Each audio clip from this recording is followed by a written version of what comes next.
Boa noite. Veja no Brasil TV desta sexta-feira, dia 28 de junho. Pesquisa revela que violência tem grande impacto na vida de crianças de até 6 anos numa comunidade do Rio de Janeiro. Em São Paulo, mais de 20 jovens são resgatados de clínica de tratamento para dependentes químicos depois de denúncia de tortura e cárcere privado. No Rio Grande do Sul, quase 2 meses depois das enchentes, ainda existem estradas precárias e moradores isolados, o que dificulta a produção agrícola no estado. E ainda, Dia Internacional do Orgulho LGBTQIA+. No Rio de Janeiro, ONGs preparam pessoas trans para o mercado de trabalho e para entrar na universidade. É agora no Brasil TV.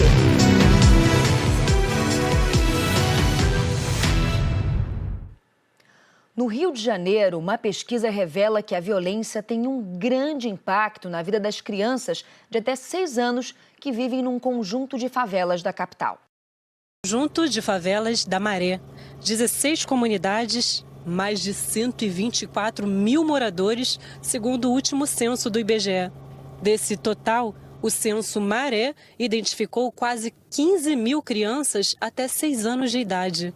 De olho na qualidade de vida da chamada primeira infância, a ONG Redes da Maré desenvolveu uma pesquisa sobre a qualidade de vida dos pequenos. Essa conferência é justamente para refletir sobre as condições aqui nesse conjunto de favelas e o que a gente pode incidir, o que a gente pode buscar como política pública para que a criança aqui tenha proteção e tenha seus direitos garantidos. A Grace veio com boa parte da família e conhece de perto as dificuldades enfrentadas no conjunto de favelas.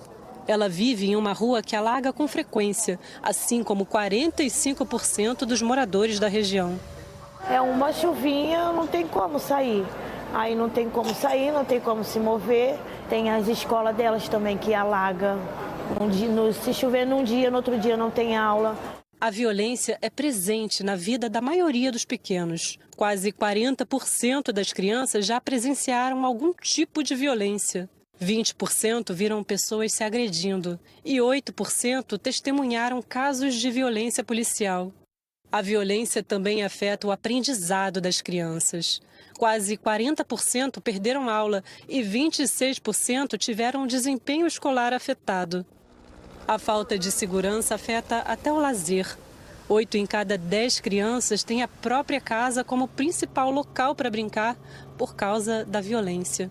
Ter a casa como um ambiente de brincar significa que as crianças não têm o direito de ir e vir, tanto durante as operações policiais, como também pensar o direito à cidade. As calçadas, os parques, as praças deveriam ser um lugar também desse acesso à sociabilidade, Ainda segundo a pesquisa, 6 em cada 10 crianças estão fora da creche por falta de vagas.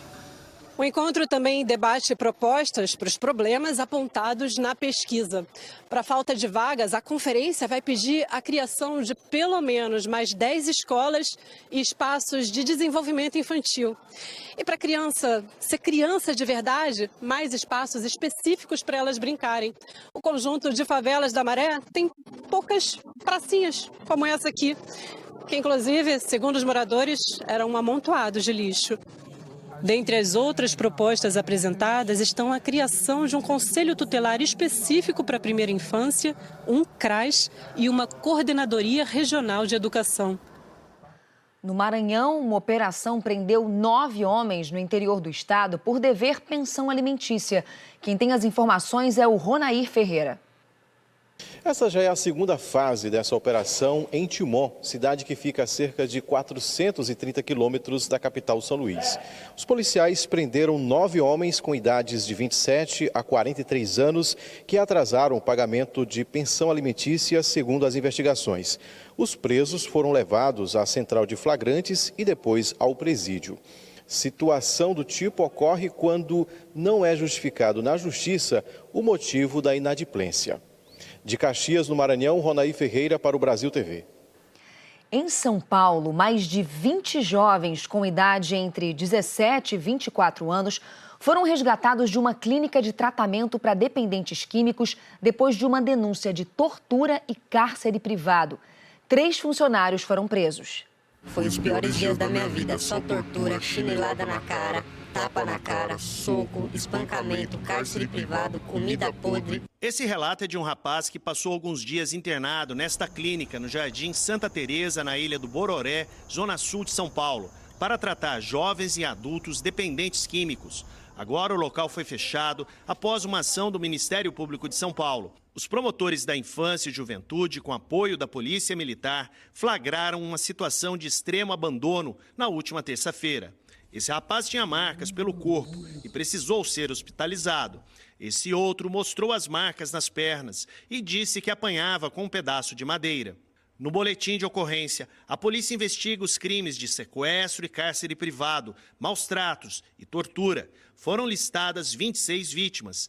De acordo com a investigação, não foi encontrado nenhum encaminhamento médico para internação dos adolescentes e muitos relataram estar lá sem vontade própria.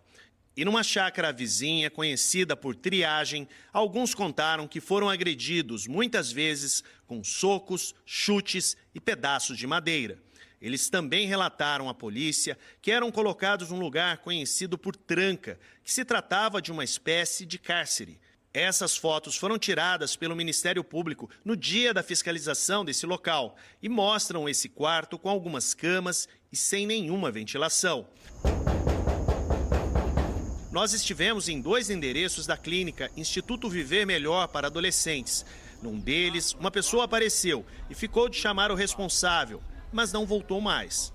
Os donos do Instituto, Girlandro Soares da Silva, conhecido como Pastor Gil, e a esposa dele, Solange Novaes Soares, não foram encontrados pela polícia e estão sendo investigados. 3 funcionários foram presos em flagrante. De acordo com os adolescentes, eles são os responsáveis pelas agressões. Para o Ministério Público, uma nova fiscalização deverá ser feita, porque outras pessoas podem estar em situação semelhante na clínica que continua aberta. Com certeza risco de vida e também contra a integridade física delas. Estão sofrendo maus tratos e o próprio cárcere privado que elas estão. O pai de um dos rapazes disse que quando escolheu a clínica para o tratamento, não imaginava que traria mais sofrimento ao filho. Ficou muito mal mesmo. No dia seguinte também foi muito complicado conviver com ele, assim, ele só chorando, me abraçando, me beijando, desesperado. É traumático pra gente porque, querendo ou não, eu paguei pra esse sofrimento, tá entendendo? A Secretaria da Saúde de São Paulo disse que a clínica não tinha licença de funcionamento e explicou que no dia 28 de maio fez uma vistoria no espaço e que a clínica não podia receber pacientes. No Rio Grande do Sul, quase 2 meses depois das enchentes, ainda existem estradas precárias e moradores isolados. Problemas que dificultam o escoamento da produção agrícola.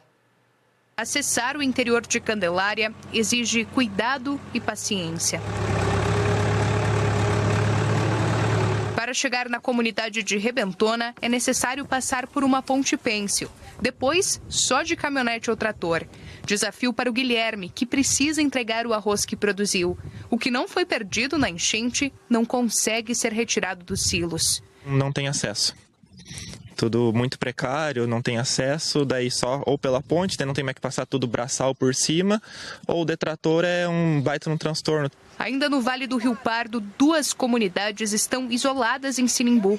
Aqui tinha sido instalada uma passadeira do Exército, só que como voltou a chover, a água do Rio Pardinho subiu e levou embora a estrutura. Ela que era a única ligação de quem mora lá do outro lado, nas comunidades de Linha Rio Grande e Linha Rio Branco, com o resto da cidade de Sinimbu. Todas as pontes que faziam essa conexão aqui ao longo do leito do rio foram levadas durante a enchente de maio. Sem acesso, é preciso improvisar. O Reinvaldo ajuda quem está do outro lado do rio desde maio. Tem gente, assim, às vezes chama, olha, tem uma coisa para passar para o outro lado e a gente está aí para ajudar, né? Em Cachoeira do Sul, trechos de estradas municipais estão em péssimas condições. 30 das 78 pontes do município foram levadas pela água. Quase 2 meses depois, produtores ainda têm dificuldade para receber insumos. A gente espera uma melhora, que venha o tempo colaborar para a gente começar tudo de novo. A Prefeitura de Candelária afirma que contratou uma empresa terceirizada para fazer a recuperação das estradas, mas as condições climáticas têm atrapalhado o trabalho. A Prefeitura de Sinimbu informou que os recursos para a construção de 5 pontes foram liberados. Quanto à passadeira que foi levada pela água, o acesso deve ser restabelecido na segunda-feira. Já a Prefeitura de Cachoeira do Sul disse que houve a liberação de recursos do governo federal para a reconstrução de 3 pontes e que as demais aguardam aprovação. Com relação às estradas, frisou que o trabalho vai começar assim que o clima permitir. Em Rondônia, o nível do Rio Machado registrou a maior baixa de 2024 até o momento. Situação que é de alerta, principalmente por causa do abastecimento de água. No cenário atual, é possível ver as pedras no percurso do Rio Machado, que vem registrando baixa desde os primeiros dias de junho. Essa diminuição no volume de água já está próximo da fase de alerta, o que deve afetar principalmente as pequenas embarcações. E de acordo com a última atualização da Defesa Civil aqui do município de Ji-Paraná, o nível do Rio Machado atingiu a marca de 6,68 metros, a menor registrada no período de 1 ano.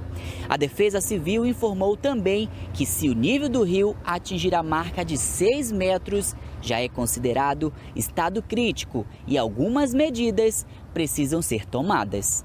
A Defesa Civil Municipal já fez um plano de contingência em concordância com vários órgãos e setores do município para tentar minimizar o efeito dessa seca e dessa estiagem, que já é maior do que foi em 2023.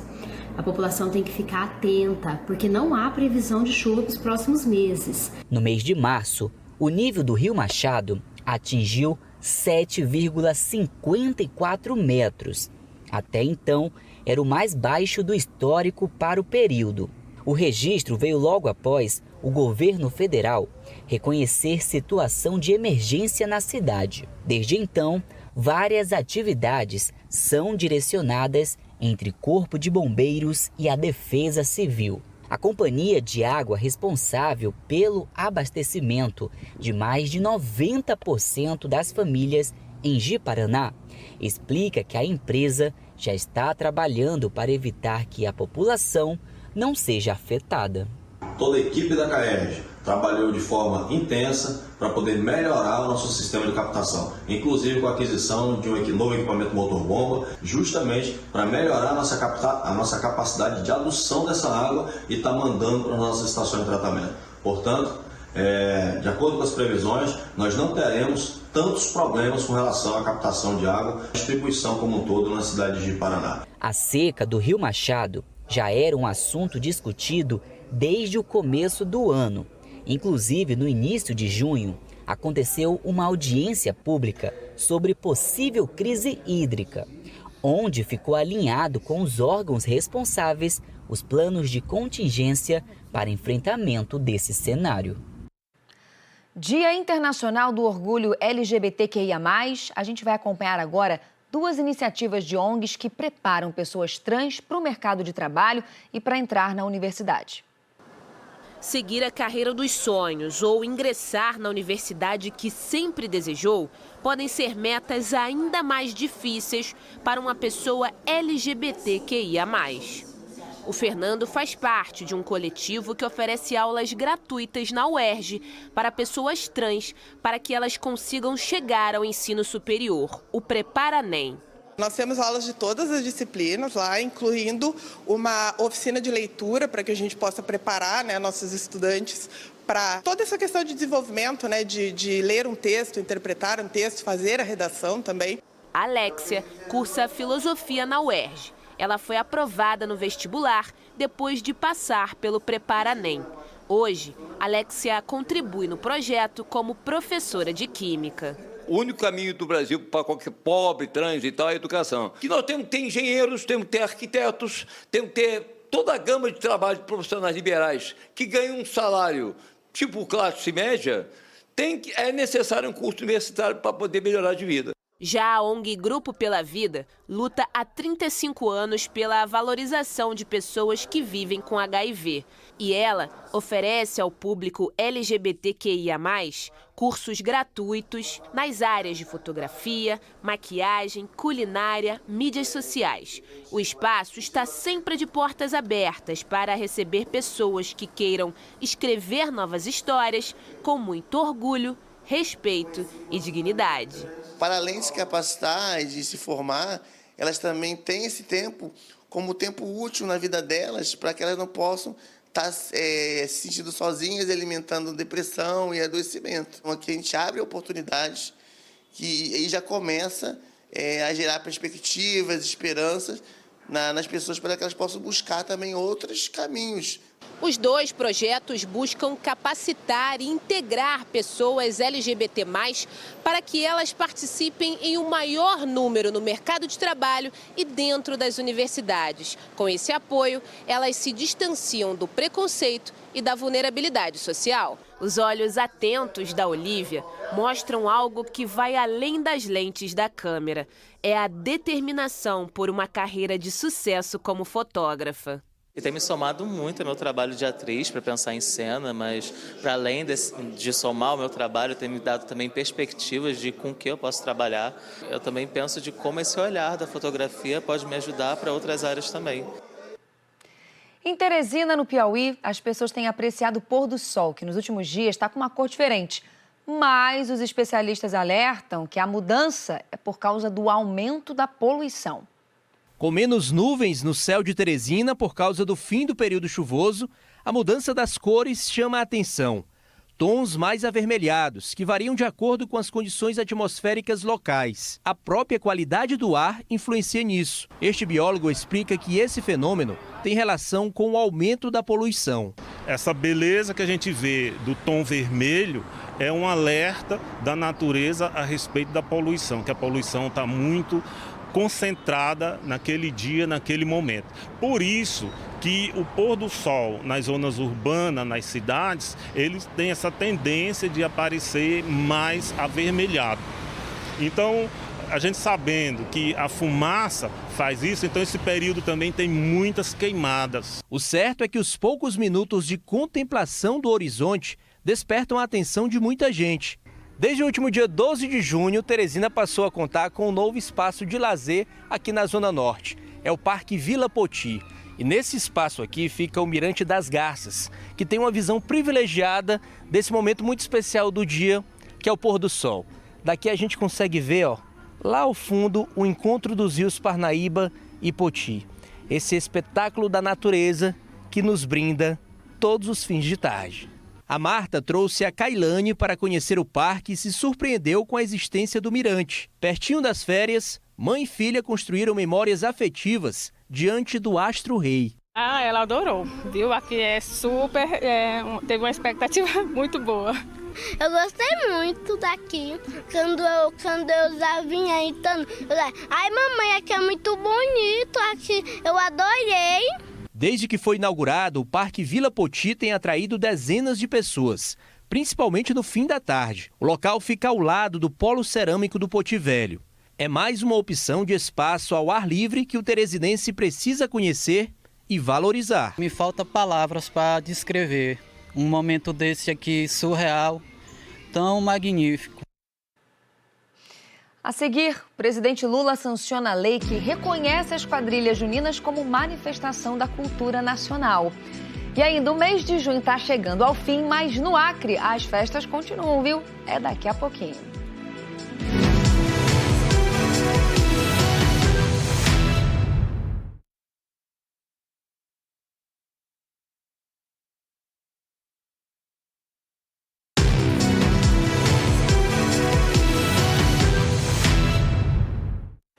O presidente Lula sancionou uma lei que reconhece as quadrilhas juninas como manifestação da cultura nacional.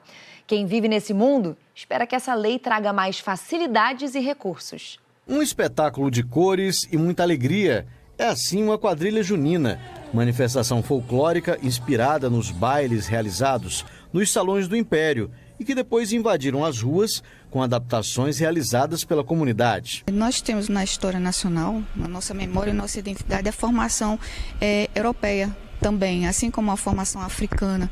Esse sincretismo de culturas fez com que a gente aproveitasse esse conhecimento saído dos salões diretamente para a praça, para o agir popular. Então, tem uma fundamentação histórica europeia, mas também tem uma fundamentação de raiz africana, de raiz no sincretismo com a população. Na semana passada, o presidente da República sancionou a lei que reconhece as quadrilhas juninas como manifestação da cultura nacional. Com a sanção presidencial, o estilo de dança de quadrilha passa a fazer parte do mesmo grupo, que inclui as escolas de samba, o forró e as festas juninas, e contribui com o fortalecimento da identidade cultural do Nordeste. Uma manifestação cultural que está presente no Brasil inteiro, mas é no Nordeste onde estão os grupos mais tradicionais. A gente tem hoje o São João espalhado pelo Brasil todo. Claro que não no mesmo nível, no mesmo grau de envolvimento da população como no Nordeste. Mas com o reconhecimento, isso passa a ser fortalecido e reconhecido em nível nacional. É outra história, né? Então, são outros sonhos a serem alcançados, são outras lutas a serem alcançadas e, sem dúvida, o Nordeste, com isso, passa a ser mais ainda fortalecido no cenário nacional cultural, mais do que nós somos, né? Porque, afinal de contas, nascemos aqui, o Brasil nasceu através do Nordeste. Aldo e Luiz são da Junina Majestade, grupo vencedor do concurso de quadrilhas juninas, realizado no início do mês em Petrolina. O grupo é recente, esse foi o segundo ano que participou do concurso. Para estar tudo pronto em junho, os ensaios começam em janeiro, mas o planejamento inicia ainda no ano anterior. E a produção não é nada barata. Os custos facilmente ultrapassam R$100 mil, entre figurino, transporte, alimentação e tantas outras contas. Eles esperam que a nova lei traga mais facilidade para a captação de recursos. As quadrilhas geralmente iniciam seus trabalhos em janeiro, em trabalhos de ensaio, porque o bastidor, para quem está desenvolvendo projeto, quem está desenvolvendo repertório, começa muito antes, né? A gente costuma dizer que a gente só tem 2 meses de pausa, finalizando um ciclo e já pensando como vai ser o outro. Então, a gente trabalha o ano inteiro. Com esse reconhecimento, como eu havia falo, a gente vai ter mais discussões sobre as nossas dificuldades, tanto nas bancadas políticas, né, tanto nas repartições financeiras. Com essa lei, eu acredito que apareça mais recursos financeiros, tanto estadual, tanto federal e municipais. Para a presidente do Conselho Municipal de Cultura, com a lei em vigor, a expectativa é que essa manifestação cultural cresça e seja ainda mais valorizada. Com o reconhecimento nacional, vem as políticas públicas direcionadas, passa a fazer parte dos projetos, os planos nacionais de cultura, o plano estadual, plano municipal, e com isso vem orçamento público direcionado para desenvolver com maior qualidade, acompanhando o ritmo da população, que hoje a gente tem um nível de produção bem considerável envolvendo cada quadrilha. E com isso, há um investimento maior, há um orçamento público que tende a vir como reconhecimento por esse título de cidadão, de patrimônio, de identidade cultural do povo. Junho está acabando, mas no Acre as festas juninas continuam mesmo depois do mês terminar. Um mês que é marcado por muita dança, cores e guloseimas variadas. Um período tradicional que agrada as crianças e os adultos. E quando a gente pergunta o que não pode faltar no mês de junho, a resposta está na ponta da língua. O milho, né? Muita coisa de milho, muita coisa de palha.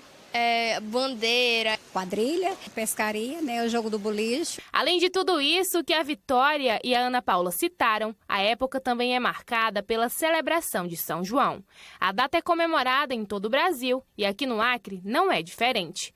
Um diferencial do nosso estado é o período que as festividades acontecem. O mês de junho está chegando ao fim. Um mês que é conhecido tradicionalmente pelas festividades juninas e pelos arraiais. Mas aqui na capital acreana, a população gosta tanto dessa época que os comércios ainda estão assim, cheios de artigos para as festas de arraial. E, claro, preparados para as festividades que seguem até o mês de julho. Quem confirma toda essa empolgação da população de Rio Branco é o Nogueira, que há anos trabalha com artigos de festas em geral e afirma: as festas juninas não se limitam ao mês de junho. A cada ano a gente se surpreende mais com essa festa já tradicional, né? A festa junina. Esse ano nós tivemos muitas vendas no final de maio. E o mês de junho também foi muito ativo, muita procura, muitas vendas. E tem a perspectiva também, se for igual o ano anterior, que até julho, final de julho, teve arraial. E as vendas continuam. A Pamela faz parte dessa estatística, viu? Ela gosta da época e aproveitou a oportunidade para confraternizar, decorar e, claro, se deliciar com as gostosuras tradicionais. Que é uma época bem bacana, que a gente consegue descontrair com a família, com os amigos, né? Um momento de reunir, tanto principalmente nessa parte da questão das comidas típicas, né? Quem não gosta de derivados de milho, né? De uma pamonha, de uma canjica, de um curau, é bem bom. É bem bom mesmo. O Brasil TV fica por aqui. Outras notícias no Jornal Nacional, hoje mais cedo, viu, gente? Às 8 da noite, hora de Brasília. Uma ótima noite para você e um excelente fim de semana. Tchau, tchau.